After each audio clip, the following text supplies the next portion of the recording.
वैसे जप की दृष्टि से वाचिक जप की अपेक्षा उपांशु जप इतने जोर से बोलें कि स्वयं सुनाई पड़े। मनुस्मृति से बोल रहा हूँ, इतने जोर से बोलें स्वयं सुनाई पड़े। उपांश ओठ और जीभ हले बहुत धीरे से मंद स्वर से। तो वैखरी जप की अपेक्षा उपांश जप का अधिक फल होता है, मन एकाग्र हो तो। उपांश जप की अपेक्षा मानस जप। अब शब्द तो है, वाक इंद्रिय का योग नहीं है। मन ही मन राम कृष्ण शिव चल रहा है, ये मध्यमा वाक हुआ ना। कृष्ण बोधाश्रम जी महाराज जोशी मठ के शंकराचार्य जी आँख मीच लेते थे सुबह, 1.25 घंटे उपनिषदों के शास्त्रों के वचन याद थे, उसको मन से पाठ करते थे। इतना मन उनका एकाग्र था। और 30 या 40 दिन में जाकर एक आवृत्ति होती थी, इतना वचन उनको याद था शास्त्रों का। 1.25 घंटे, आज जितना दूसरे दिन उससे आगे मन से इतना मन एकाग्र था। वाणी का योग न करें तो मन भटक जाता है, लेकिन उनको मन पर इतना नियंत्रण था। तो जितना उनको शास्त्रों का वचन याद था, भगवत परक धर्म परक, वो सब जाके 30 दिन या 40 दिन में एक आवृत्ति कर पाते थे। मान लीजिए 1.25 घंटे रोज 30 घंटे हुए गए तो कितने हो गए? इतने घंटे की सामग्री उनके मन में सन्निहित थी। तो मानस जप का अधिक महत्व हो गया। और लोग 8 मास मुक्सो जपे, 16 मास कंठ जाप, 32 मास हृदय जपे, फिर नाभि से 64 मास। फिर क्या होता? रग रग बोले राम, कि इन्होंने लिखा चरणदास जी, चरणदास जी ने। 8 मास मुक्सो जपे वैखरी वांग, 16 मास कंठ जाप दुगुना, 32 मास हृदय से जपे, 64 मास नाभि से जपे। तब क्या हो जाता है? रग रग बोले राम। फूलचोर बाबा को देखा है ना, दाढ़ी वाले?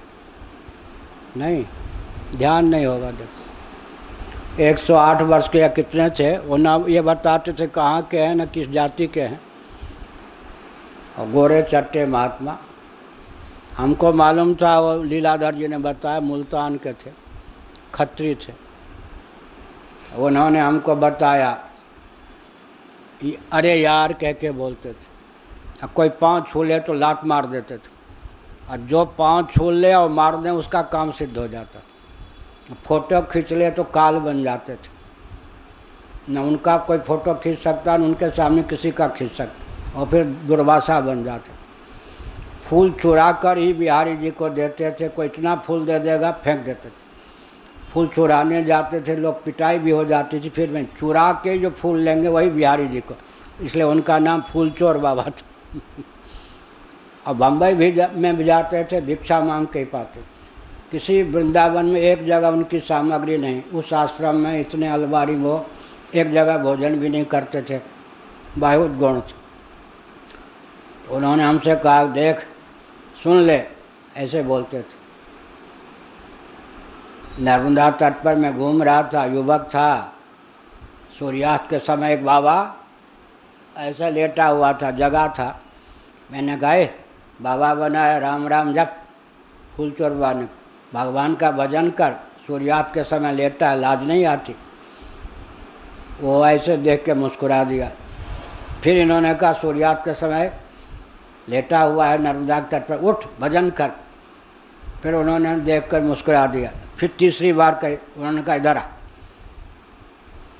यहाँ कान लगा, यहाँ कान लगा, यहाँ कान लगा, जहाँ कान लगावे राम राम। तब उन्होंने पाँव पकड़ लिया कि मेरी भूल थी।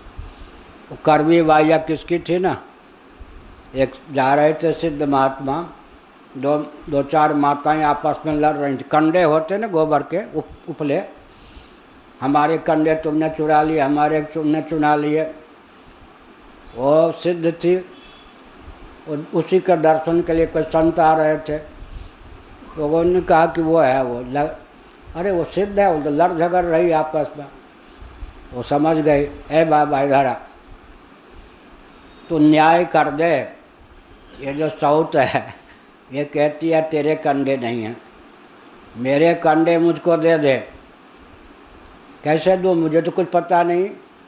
जिस कंडे से राम निकले वो समझो ये मेरे कंडे। तो देखा जितने कंडे से राम राम निकले उतने अलग कर दिया। अब कहा देख तूने मिला लिया, लेकिन हमने इस बाबा के द्वारा अलग करवा दिया। तो ये हुआ ना, कंडे में भी राम घुस गया। तो रग रग बोले राम, इसीलिए 8 मास। फिर इतना न करे तो 1 2 4 8 16 का अनुपात बना ले। मिनट, 1 मिनट बैखरी, 2 मिनट उपांशु, 4 मिनट मन से हृदय से, और फिर कंठ से ये दोनों यहीं से होगा। फिर कंठ से, फिर हृदय से, फिर नाभि से।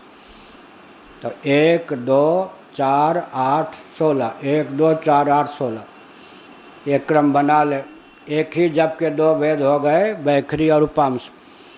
तो क्या है, फिर धीरे धीरे रग रग बोले राम, और राममय हो जाता उसका शरीर।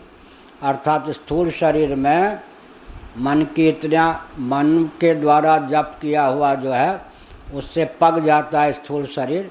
स्थूल शरीर में भी मंत्र का संचार हो जाता है, क्योंकि प्राण का संचार है या नहीं। प्राण के सहारे मंत्र का जप करते करते क्या होता है, प्राण में जो मंत्र का सन्निवेश हो गया उससे स्थूल शरीर में भी सन्निवेश हो जाता। लो जी, ये सब अपनी आपकी बात पर इतना हो गया लंबा। हाँ,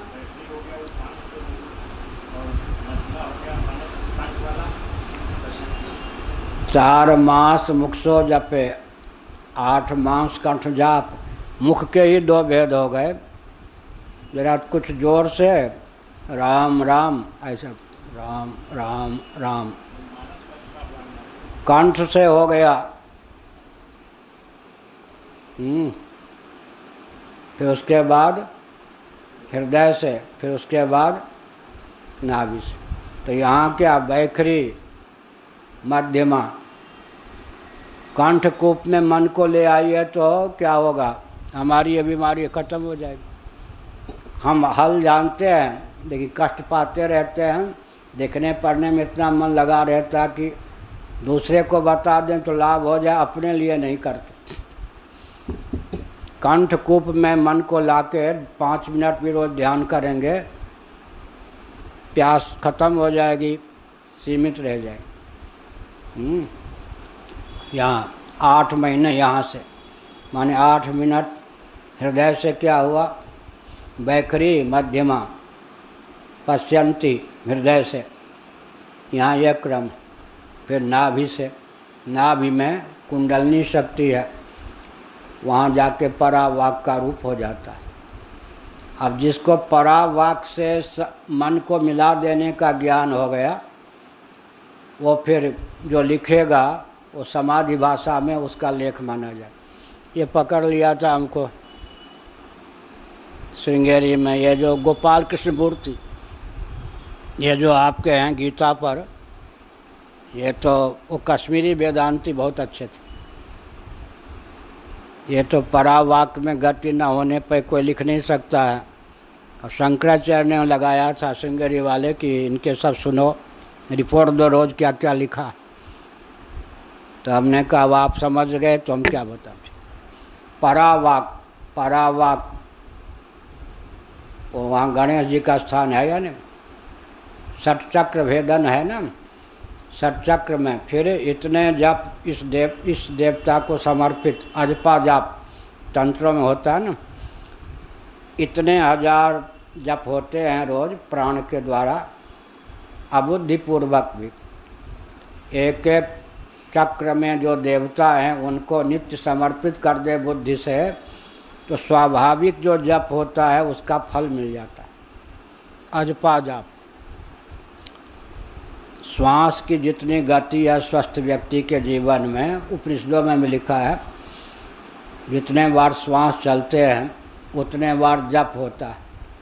और जप तो होता है, हम जाने या ना जाने, सोहम हमसा सोहम हमसा सोहम, ऐसे जप होता रहता है। जहाँ क्रिया है वहाँ शब्द है, जहाँ गति है वहाँ शब्द है, प्राण स्पंदन है तो वहाँ जप होता है स्वाभाविक रूप से। सोहम हमसा हमसा सोहम, सोहम हमसा हमसा सोहम होता है।